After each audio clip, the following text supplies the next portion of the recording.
বের করে জাহান্নাম থেকে বের করে একটা নির্ধারিত দূরত্বে রেখে দাও, রেখে দেয়া হবে। কিন্তু জাহান্নামের আগুনের লেলিহান শিখাতে তার গা ঝলসে যাবে।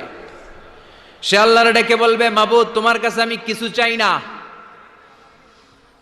জাহান্নাম থেকে তুমি আমাকে বের করেছো, জীবন নদীর পানি তুমি আমার গায়ের মধ্যে ঢেলে দিয়েছো, আমি আবার সজীবতা ফিরে পেয়েছি। আমি তোমার কাছে জান্নাত চাই না, শুধু নিরাপদ একটা দূরত্বে আমাকে রেখে আসো, যাতে জাহান্নামের আগুন আমারে কষ্ট দিতে না পারে।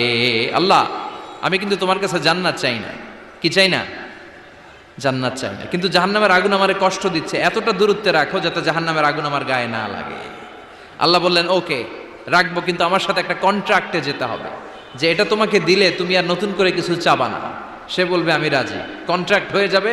আল্লাহ জিব্রাইলকে বলবেন, যাও এমন দূরত্বে রাখো যাতে জাহান্নামের আগুন ওরে কষ্ট না দেয়।